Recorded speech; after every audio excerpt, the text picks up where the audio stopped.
오늘 설교 제목이 수구초심입니다.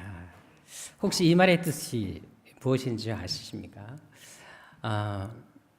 여우가 죽을 때 자기가 살던 굴 쪽으로 머리를 두고 죽는다는 의미입니다.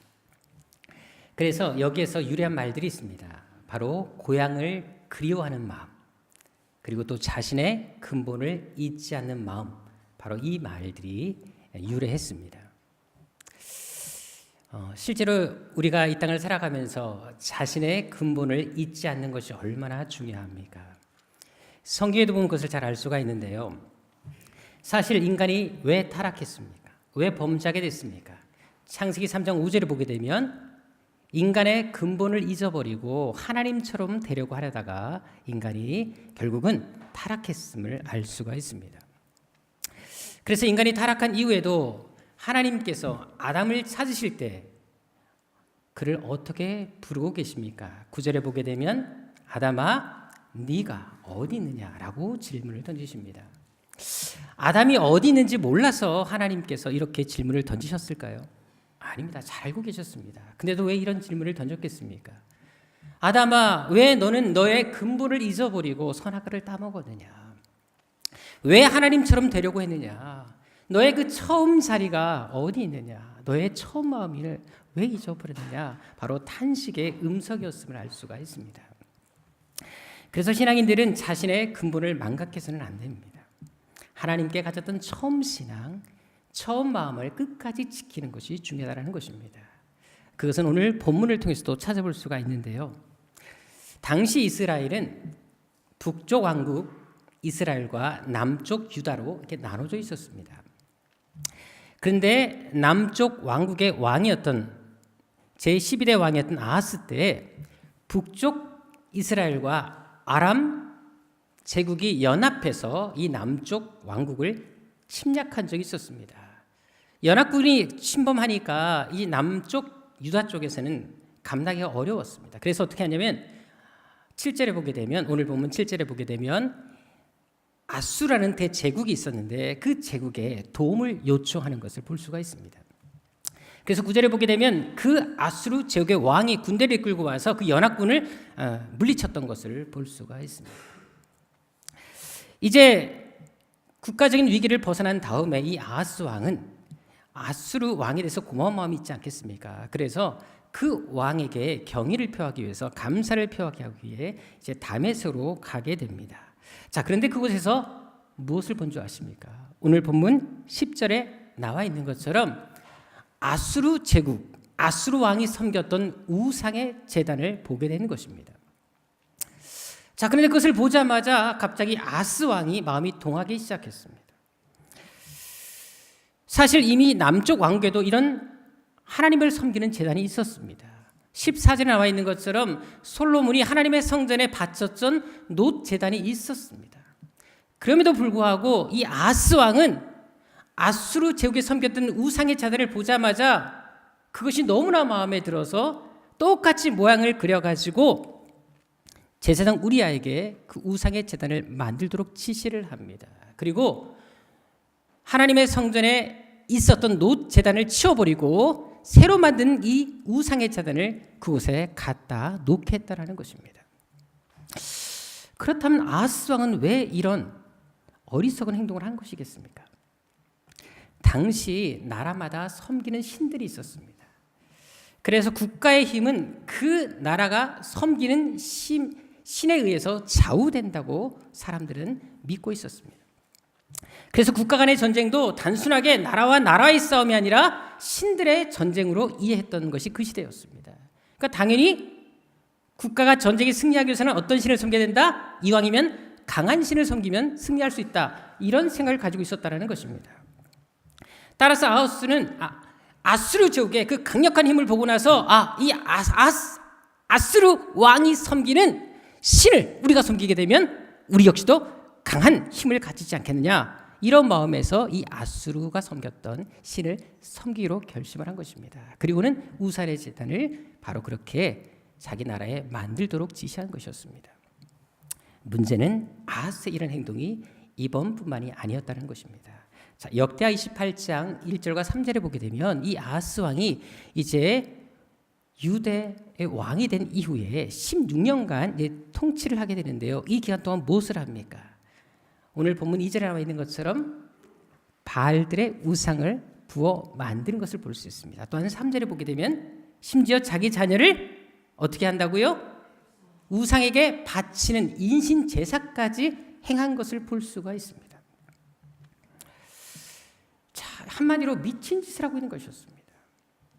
자, 그런데 문제는 이렇게 우상을 섬겼을 때 이 남쪽 왕국 유다에 어떤 일이 생겼습니까?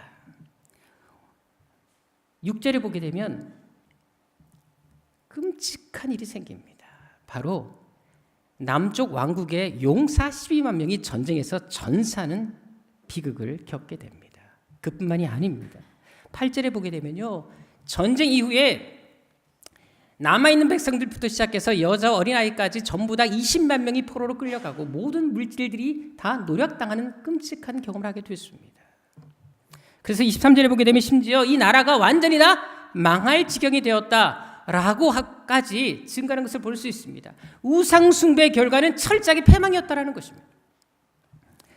자, 그렇다면 이런 일을 겪었으면 이제 돌이켜야 되지 않겠습니까? 근데 이제는 어떻게 했다고요? 아예 저 먼 나라에 있는 아수르 제국의 신들까지 가져다가 섬기려고 했다라는 것입니다. 한마디로 아하스는 나라가 망해도 더 우상을 섬기는 길로 가겠다라고 생각했던 사람이었음을 알 수가 있습니다. 자, 그렇다면 이렇게 왕이 미쳐간다면 왕이 이런 잘못된 행동을 곁에서 막아야 될 사람이 누구일까요? 바로 제사장들이었습니다. 왜? 그들은 왕과 백성들의 신앙을 책임지는 사람들이었거든요. 누구보다 앞장서서 왕의 잘못을 지적하고 왕이여 이렇게 하시면 안 됩니다. 우리는 하나님을 섬기지 않습니까? 하나님만이 얼마나 우주의 강력한 신중의 신이십니까? 라고 하면서 그의 잘못을 책망하는 것이 제사장의 역할이 아니겠습니까? 물론 그렇게 하는 것은 쉽지는 않습니다. 왜? 직언했다가는 죽을 수 있기 때문에 그렇습니다. 실제로 그런 일이 있었지요. 역대하 24장 20절 21절에 보게 되면 바로 제사장 스가랴라는 사람이 요아스 왕에게 직언을 하다가 하나님의 성전들에서 돌에 맞아 죽임을 당한 적이 있었습니다. 하지만 그래도 일을 해야 된다 하지 말아야 된다 해야지요.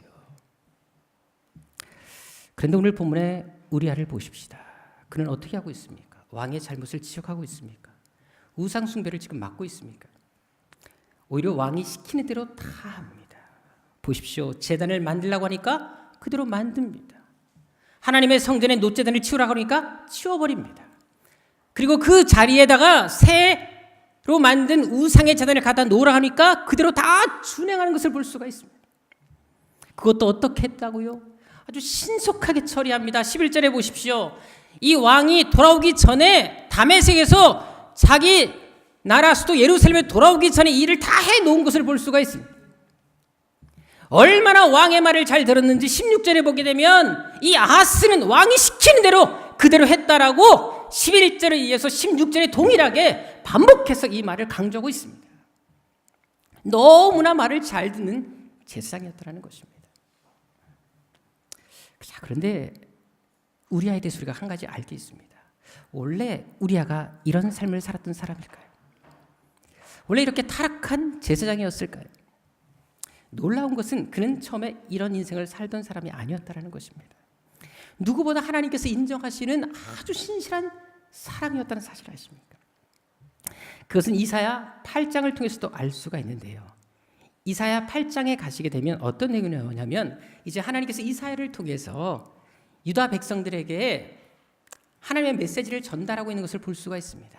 그때는 이 북쪽 왕국과 아람 군대가 연합해서 이 유다를 침공하기 바로 직전이었습니다. 자, 그때 또 한참 이 유다는 열심히 아수르 제국을 의지하려고 했던 그 시대였습니다. 그래서 하나님이 이사야를 통해서 너희가 나를 의지하지 않고 왜 이방 군대를 의지하느냐, 나를 의지해라 하면서 유다 백성들을 향해서 하나님의 말씀이 주어지는 것이 이사야 8장의 내용입니다. 자, 그런데 여기서 하나님께서 이사야를 통해서 말씀을 전달하실 때 이 말씀을 확증하기 위해서 세운 신실한 증인 두 사람이 있습니다. 2절에 보게 되면 누구였을까요? 그 중에 한 사람이 바로 오늘 본문에 나타난 우리아였다는 사실입니다. 자, 이때까지만 해도 이 우리아는 하나님을 잘 섬기는 신실한 사람이라는 사실을 알게 됩니다. 하나님께서도 당신의 말씀을 전달하실 때 얼마나 이 사람이 보증수표 같은 사람이었으면 이 사람이야말로 진정한 나의 보증수표다, 신실한 증인이다 라고까지 하면서 이 사람을 증인으로 세웠겠습니까? 그랬던 그가 오늘 본문에 다시 가게 되면 어떤 모습으로 바뀝니까? 연합군과 전쟁을 치른 이후에는, 국가적인 위기를 겪은 이후에는 완전히 변질된 모습으로 전락한 것을 볼 수가 있습니다. 그렇게 신실했던 사람이 이제는 우상숭배의 조장자가 됩니다. 하루아침에 완전히 타락해버린 모습으로 바뀌었다라는 것입니다. 사실 이런 예는 우리 주변에서도 얼마든지 발견할 수가 있는데요. 구소련에 되게 유명했던 독재자 스탈린이 있지 않습니까? 근데 여러분들 이 스탈린이 원래 어떤 사람인 줄 아십니까? 제가 그분의 수기를 좀 읽어봤는데요. 충격적이게도 그 사람이 신학교를 다닌 사람이었습니다. 그리고 성직자가 되려고 했던 사람이었던 사실 아십니까? 그런데 그 신앙을 버려버리고 그렇게 수많은 사람의 피를 흘리는 독재자로서 인생을 살게 됐다는 것입니다. 또한 여러분들 여호와 증인 이단이 있습니다. 근데 그 여호와 증인을 창시한 사람은 찰스 테이트 러셀이라는 사람입니다. 근데 이 사람이 원래 어떤 사람인 줄 아십니까? 성경 보급에 진짜 열심을 냈던 사람이었습니다. 그리고 미국 전역을 돌아다니면서 하나님 말씀을 전했던, 성경을 가르쳤던 성경 학자가 바로 이 찰스 테이트 러셀이었습니다. 그런데 하나님을 향했던 그 순수한 신앙을 버리고 이단의 길로 간 것을 보십시오. 이것은 신실한 신앙이라 할지라도, 하나님께서 인정한 사람이라 할지라도 얼마든지 변할 수 있다는 사실을 우리에게 보여주고 있는 것입니다. 그래서 히브리서 3장 12절에 어떤 말씀이 있습니까? 믿는 신앙인들을 향해서 너희도 하나님께로부터 떨어질까 늘 경계하고 조심해라 라고 말하고 있는 것입니다. 왜? 우리도 언제든지 하나님께로부터 멀어질 수 있다는 사실을 지금 말씀해 주고 있는 것입니다. 사실 제가 요즘에 치과 치료를 좀 받고 있습니다. 한 식당에 가서 코다리 찜을 먹게 됐는데요.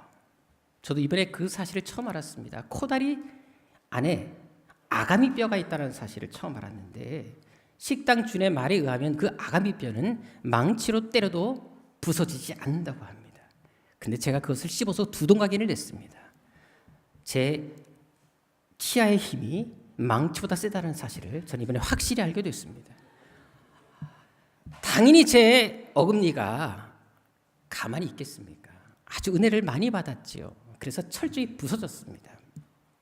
그래가지고 이제 병원에 가서 이제 좀 어금니 치료를 받게 됐는데요.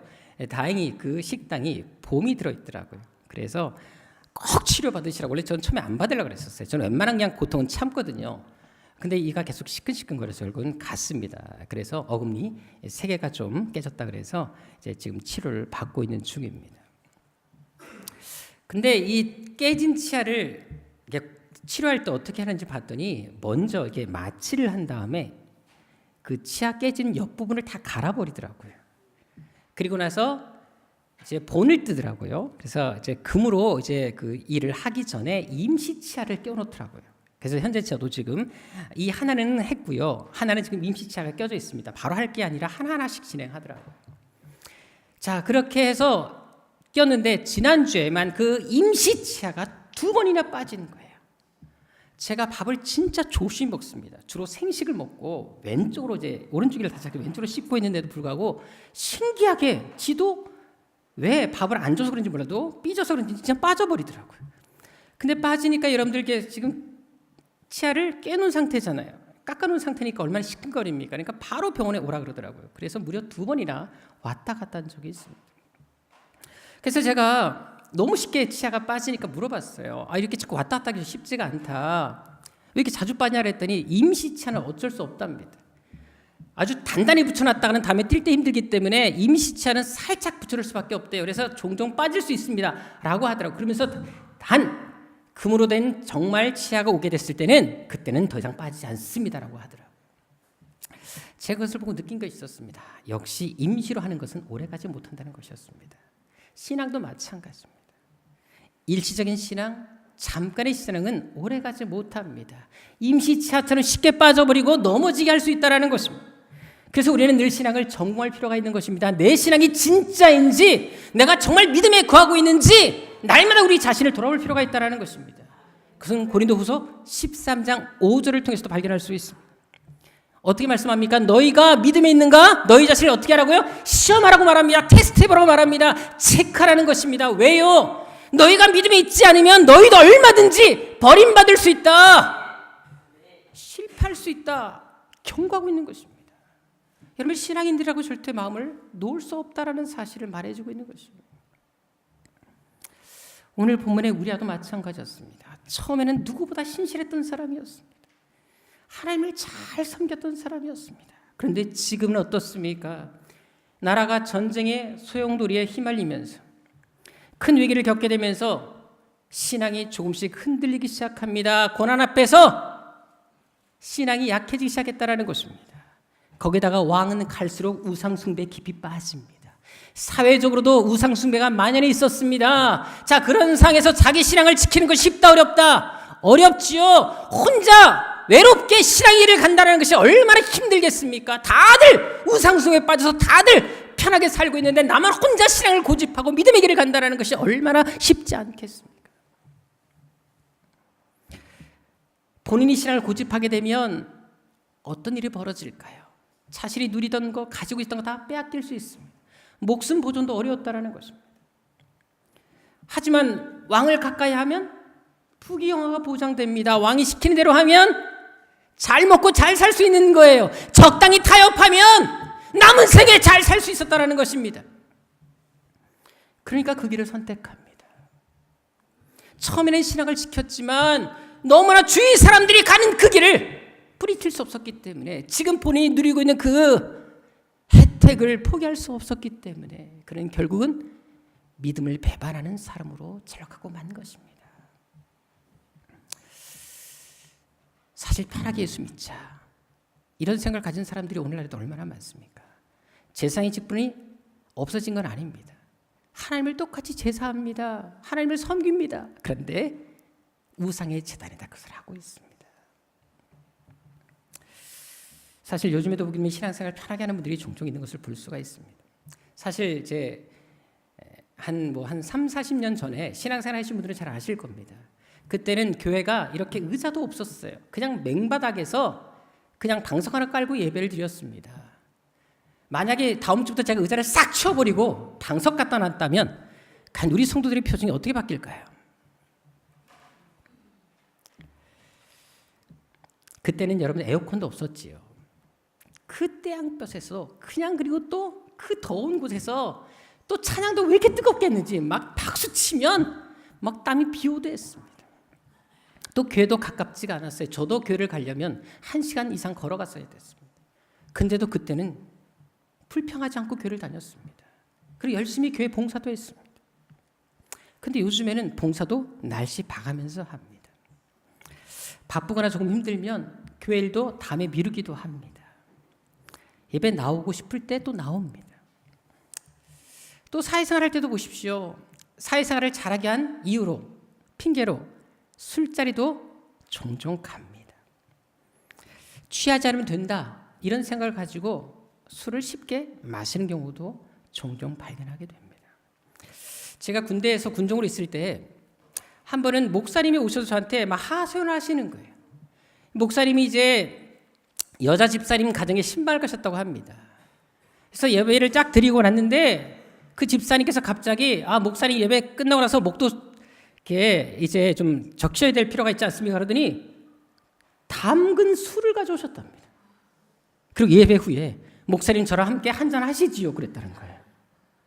이분이 교회를 오래 다니신 분이었습니다. 근데 그런 생각을 갖고 있다는 사실에 목사님이 충격을 받으시는 거예요. 그리고는 내가 목회를 헛했다, 어떻게 나를 어떻게 받길래 성도들이 술을 내놓을 수 있느냐, 막 속상해하는 모습을 제가 본 적이 있습니다. 여러분들 과연 이것이 제대로 믿는 것이겠습니까? 초대교회 신앙인들을 보십시오. 초대교회 성도들은 이렇게 믿지 않았습니다. 그들은 먹든지 마시든지 무엇하든지 하나님의 영광만 생각했습니다. 그리고 또한 신앙을 지키기 위해서 기꺼이 목숨도 내놓았던 사람들이 초대교회 성도들이었습니다.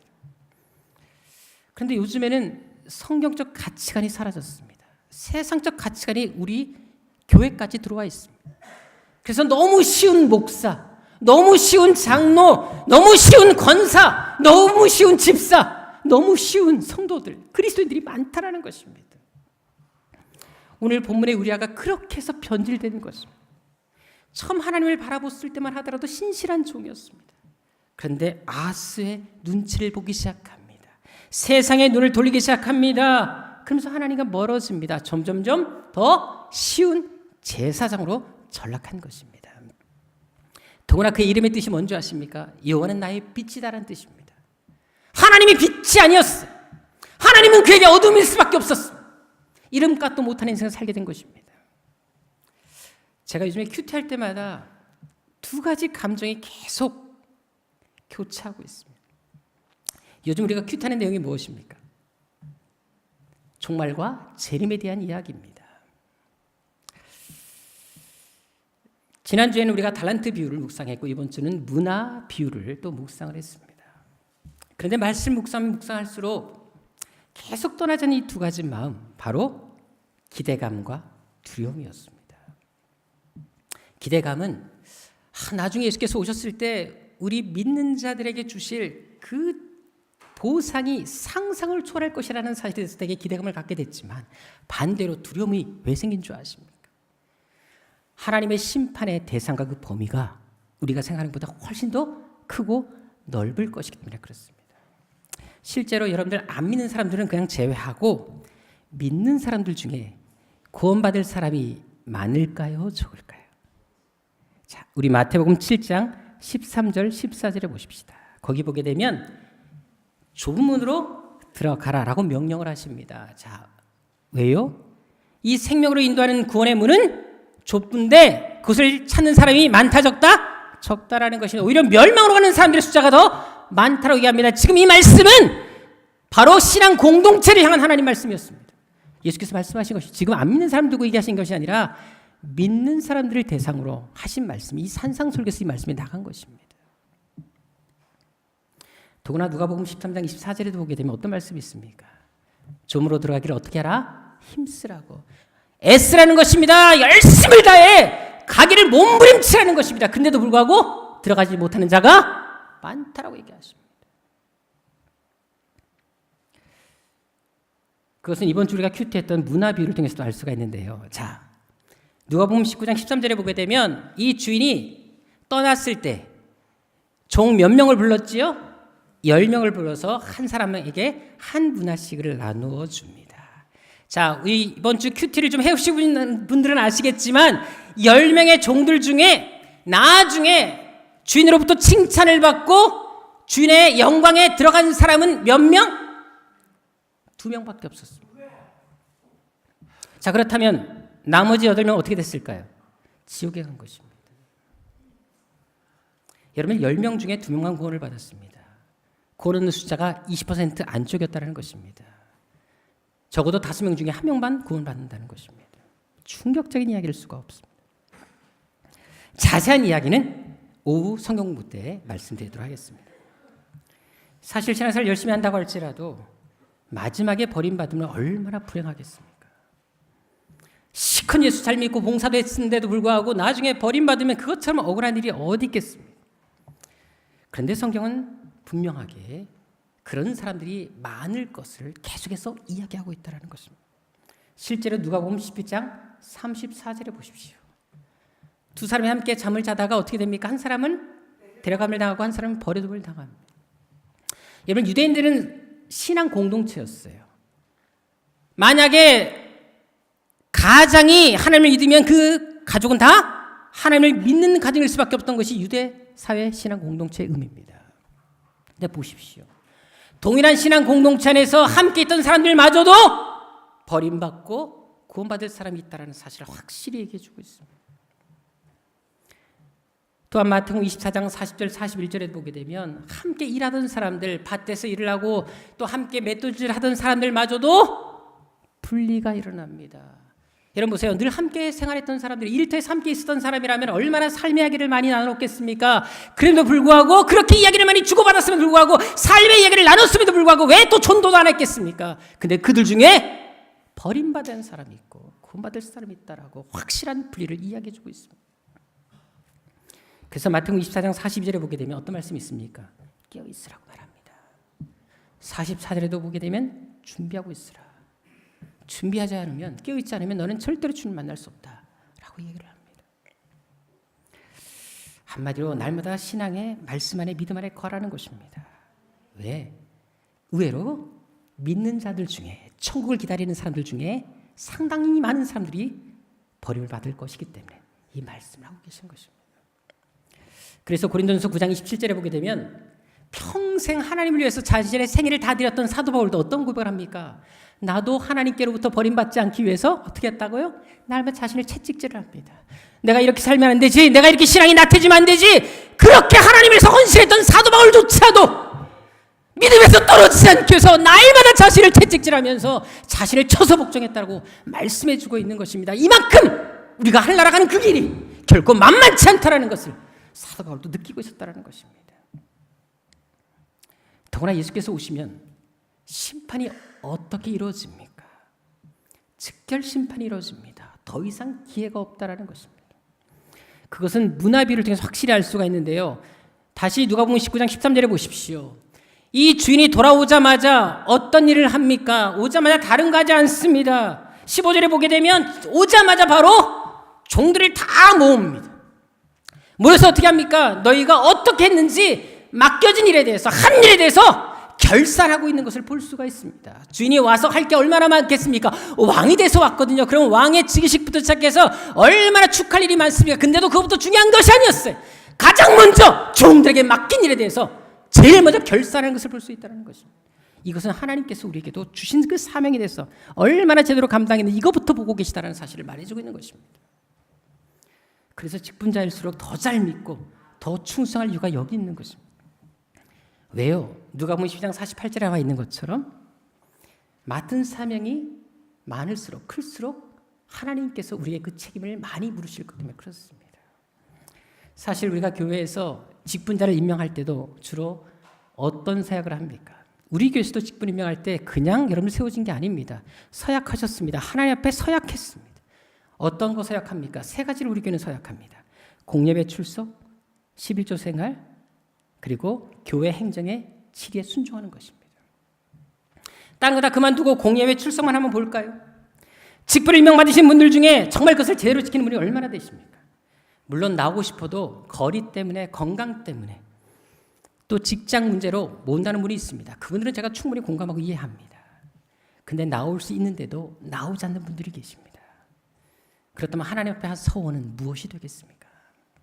하나님이 가진 것을 기뻐하시겠습니까? 여러분들에게 지금 책망하려고 이 말씀 드리는 것이 아닙니다. 우리가 정말 제대로 믿자라고 말씀을 드리는 것입니다. 게다가 항존직을 맡은 분들 중에는 교회를 떠나는 분들도 종종 계십니다. 물론 특별한 이유로 어쩔 수 없이 가는 분들은 저도 이해가 합니다. 그리고 하나님이 가시라고 하면 가셔야죠. 하지만 관계 때문에, 상처 때문에 교회를 떠나는 분들이 계십니다. 하지만 우리가 신앙생활을 누구 때문에 하십니까? 사람 때문에 하십니까? 목사 때문에 하십니까?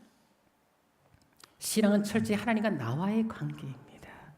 우리가 사람을 보고 믿거나 사람을 의지하게 되면 우리는 실패할 수밖에 없다는 것입니다. 그래서 오늘 본문의 의아가 그렇게 된 것입니다. 그게 신실했던 사람도 사람을 보기 시작하면서 세상에 미래를 두면서 타락하게 된 것입니다. 그래서 우리가 신앙생활 할 때 사람의 영향을 받아서도 안 되고요. 환경에 영향을 받아서는 안 됩니다. 저도 목회를 하면서 배운 것이 한 가지가 있습니다. 지난 수예배 때도 말씀드린 것처럼 저도 목회를 할 때, 더구나 저는 교회를 개척했기 때문에 개척했던 사람들 중에 저랑 목사님 평생 함께 목회하겠습니다, 그런 분들이 제법 계셨습니다. 근데 어느 순간 말도 하지 않고 그냥 쑥 떠나버리신 분들이 계십니다. 어떤 이유로 와서 차라리 기도를 받고 한다면 저도 마음이 편하겠습니다. 그런데 말도 없이 그냥 떠나버립니다. 그런데 그런 분들이 있을 때마다 여러분들이 잘 모르시겠지만요, 목회자는 얼마나 힘든 줄 아십니까? 목회에 대한 회의감이 듭니다. 자괴감이 듭니다. 그래서 잠을 잘 못 잡니다. 그리고 운 적도 참 많았습니다. 근데 말씀을 묵상하면서 하나님이 제게 주신 말씀이 있었어요. 응답이 있었습니다. 나도 사람 때문에 많이 힘들었다라고 말씀하신 것을 들었습니다. 떠나간 사람에 대해서 더 이상 연연하지 말아라. 이 말씀을 주셨습니다. 너는 나만 바라봐라. 여러분, 갈 사람은 잡아도 언젠간 떠납니다. 그래서 이제 가는 사람 안 잡기로 했습니다.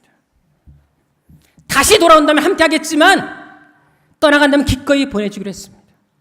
대신 남아있는 사람, 이 소중한 사람만 생각하기로 했습니다. 그래서 우리가 신앙생활 할 때 세상에 대한 미련, 사람에 대한 기대보다 오직 하나님만 붙잡아야 되는 것입니다. 왜? 사람 의식하고 주변 환경, 사람의 말에 휘둘리면 우리 신앙을 지킬 수 없기 때문에 그렇습니다. 오늘 본문에 우리아처럼 신앙이 퇴보하고 우리의 열정과 헌신이 식어버리기 때문에 그렇다는 것입니다. 따라서 우리 신앙을 지키기 위해서는 사람 보일 것이 아니라 오직 하나님 말씀 붙잡고 살아야 되는 것입니다. 그것은 문화비유를 통해서 확실히 알 수가 있는데요. 자, 이제 누가복음 19장 13절을 다시 보도록 하겠습니다. 거기 보게 되면 주인이 처음 종들에게 문화를 나눠줄 때 지시한 것이 뭐였습니까? 장사라는 것이었습니다. 자, 이 말을 잘 생각해 보셔야 됩니다. 주인은 종들에게 문화를 줄 때 이미 뭐를 기대했다는 것입니까? 결과물을 기대했다는 것입니다. 이윤을 남기라고 말한 것이에요. 자, 그렇다면 생각해 보십시다. 자, 장사에서 이윤을 남기는 것이 쉽습니까? 어렵습니까? 요즘에 창업해가지고 문 닫는 데가 더 많나요? 송한 데가 더 많나요? 문 닫아보신 분들은 아실 겁니다. 훨씬 창업한 사람들 중에 대부분 사람이 문을 닫습니다. 장사의 이윤을 남기는 거 어렵습니다. 더구나 이 종들이 장사하는 게 어려운 줄 아십니까? 14절에 보십시오. 주인이 백성들에게 사랑받지 못하고 있었어요. 어떤 이유세든지 백성들은 다 그 주인을 미워했어요. 그럼 그 미워하는 주인의 종들이 장사하는데 백성들이 도와주겠습니까? 도와줄 리가 없습니다. 정말 이 종들이 이런 환경 속에서 장사한다는 거, 이윤을 남긴다는 거 너무 어렵고 힘든 일이었다는 것입니다. 자, 그런데도 한 종은 몇 문화를 남겼다고요? 10 문화를 남깁니다. 또 한 종은 5 문화를 남깁니다. 여러분들 뭐를 얘기할까요? 주변 환경, 사람들의 말, 시선에 신경 쓰지 않았다는 것입니다. 조금 더 그런 거에 영향받지 않았다는 거, 오직 주인의 말, 장사해라, 이윤을 남겨라, 그 말만 생각하면서 죽도록 충성했기 때문에 이런 결과를 얻은 것입니다. 그러니까 나중에 주인이 돌아왔을 때 이들의 모습 보고 감동한 것입니다.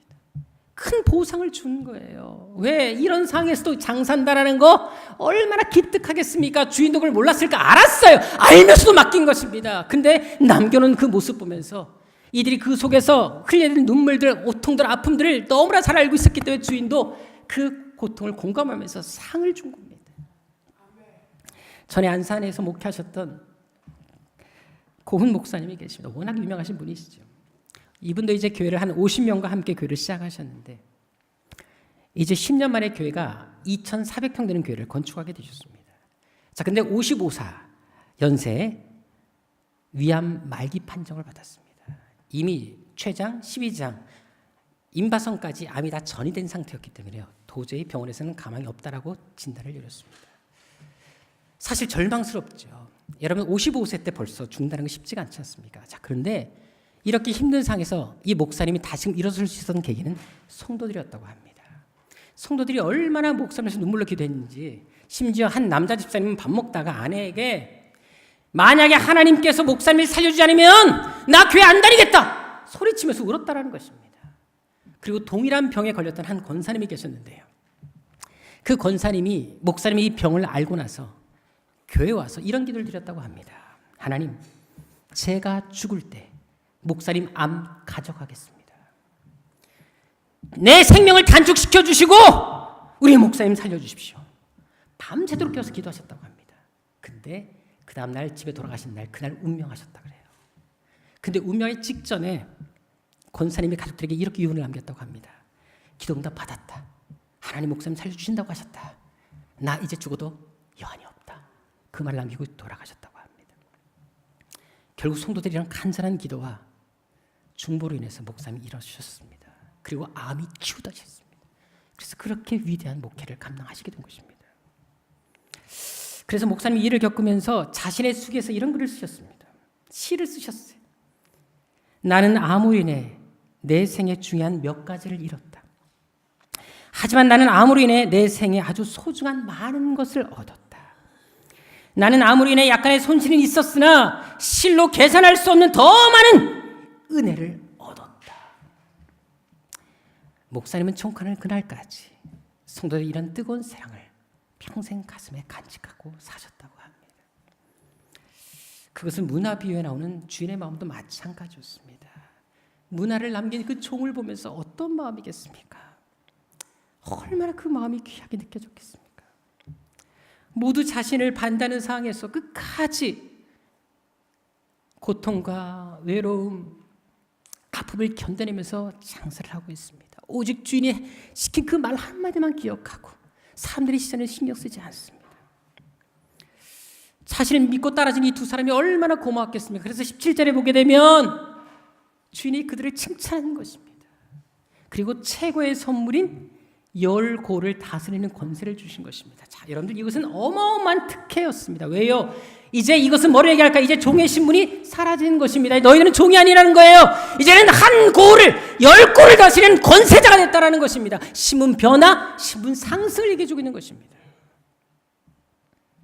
마찬가지로 저도 목회를 하다 보면은 정말 고마운 분들이 있습니다. 마음 같아서 이제 심장도 빼주고 싶은 분들이 계십니다. 제가 그런 마음이라면 우리 하나님 어떠실까요? 하나님은 얼마나 더 많은 것으로 채워주시겠습니까? 오늘 우리 황 집사님 마지막 찬양 기억하십니까? 주가 일하시네. 주가 일하시네. 어떤 자에게 일하신다고요? 주께 아끼지 않는 자에게. 주가 일하시는 사람이 어떤 사람이라고요? 신뢰하며 걷는 자에게. 오직 하나님만 바라보고 하나님 의지하며 자신의 모든 시간, 물질, 건강도 아끼지 않고 드리고 하나님을 신뢰하는 그 자에게 주님께서 일하신다 말씀하십니다. 사실 이번 주 어버이날 때 우리 애들이 부모님을 위해서 이벤트를 해준다고 그동안 돈을 모았다가 랍스터를 사주었습니다.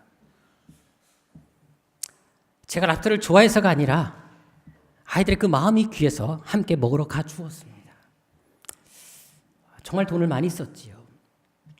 왜 제가 쿠폰을 끊어서 그나마 좀 싸게 갔는데 그 중에 한 병이 더 먹고 싶다고 하는 바람에 2마리를 더 시키는 바람에 돈을 많이 들었습니다. 제가 그래서 보면서 느낀 게 있었습니다. 정말 미안하다. 제가 나머지 2마리는 제가 계산하려고 그랬는데 애들이 저한테 배운 게 있는지 몰라도 가서 몰래 계산을 해버린 거예요. 그래서 적어도 약 30만 원 가까이 돈을 쓴 거예요. 사실 제가 용돈을 한 번도 준 적이 없기 때문에 애들이 그렇게 돈이 없습니다. 근데 열심히 알바를 떼어갖고 그 돈을 모아서 한 번에 그 돈을 쓴 것입니다. 그러니까 제가 얼마나 감동이 되겠습니까? 정말 마음 같아서는 통장에 돈을 입금해주고 싶었습니다. 근데 아이의 그 순수한 마음을 받아주고 싶어서 입금하진 않았습니다. 마찬가지. 여러분들 우리도 마찬가지. 제가 그 마음, 고마운 마음을 지금도 간직하고 있고요. 솔직히 지금 마음 가운데서도 정말 아이가 좀 필요하다 그러면 돈을 보내주신 마음도 굴뚝 같습니다. 하나님은 어떠실까요? 우리는 사실 맨날 달라고는 합니다. 해주세요라고 얘기합니다. 근데 우리가 좀 하나님께 드린다면 하나님 얼마나 감동하실까요? 사람들의 기도 제목 보세요. 맨날 달라는 기도밖에 없어요. 해주세요, 해주세요, 들어주세요. 근데 하나님 내가 여기 있을 때 나를 써주십시오 그런다면 하나님께서 얼마나 기뻐할까요? 문화 비유에 나오는 그 한 문화를 남긴 사람이 바로 그렇겠습니다. 보십시오. 이 문화를 받은 그 종은 한 문화를 그대로 갖고 오지요. 뭐를 얘기합니까? 장사라는 말을 신경 쓰지 않았다는 것입니다. 수고할 생각이 안 했다는 것이지요. 사람들의 시선이 있는데 사람들의 방해가 있을 것이 뻔한데 내가 왜 이렇게 힘들게 고생하느냐? 아예 그 말에 신경도 쓰지 않았고 수고도 전혀 하지 않았다는 것입니다. 모험도 하지 않았습니다. 왜? 다른 7명도 그렇게 살고 있거든요. 10명 중에 7명도 그렇게 조용히 편하게 살고 있는데 왜 나까지 그렇게 살아야 되느냐? 저 2명만 특별한 사람들이지 그렇게 치부하고 7명처럼 살았습니다. 적당히 편하게 살고자 했다라는 것입니다. 근데 그 결과 어떻게 됐습니까? 27절에 보게 되면 주인이 내 앞에서 끌어다가 죽여버리라고 말씀합니다. 너무나 참혹한 종말을 맞이하게 됩니다. 주인으로부터 무서운 심판을 받았다는 것입니다. 그래서 우리가 이왕 믿는 거 제대로 믿는 것이 중요합니다. 이왕 헌신하는 끝까지 헌신하는 것이 중요합니다. 왜? 예배 나오는 것도 헌신하는 것도 봉사도 섬김도 하나의 습관이 될 수 있게 그렇습니다. 내가 지금 하는 이 습관에 따라서 우리의 운명과 미래가 결정될 수 있기 때문에 이 말씀을 하고 있는 것입니다. 오늘 본문에 우리가 그랬다라는 것입니다. 그는 처만 뜨거웠지 끝까지 그 신앙을 지키지 못합니다. 그래서 그는 실패자로 끝날 수밖에 없었습니다. 그런데 우리와 동일한 시대에 처음부터 끝까지 믿음의 길을 간 사람이 있습니다. 누군지 아십니까? 이사야 선지자였습니다. 사실 이사야 선지자는 평생 하나님을 위해서 헌신했던 사람으로 유명합니다. 자, 그런데 그가 왜 그런 인생을 산 줄 아십니까? 그리고 어떻게 그렇게 살아간 줄 아십니까?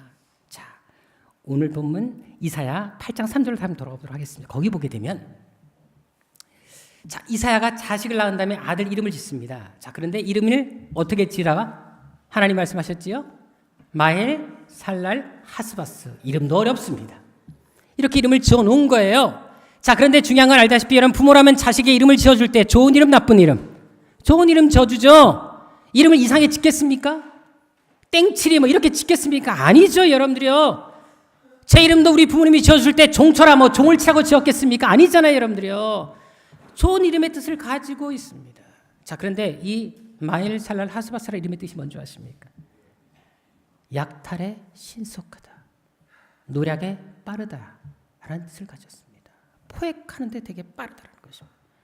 여러분 강도와 도둑들에게 어울리는 이름이라는 거 아십니까? 근데 이 이름을 하나님이 이사야에게 지으라고 말을 합니다.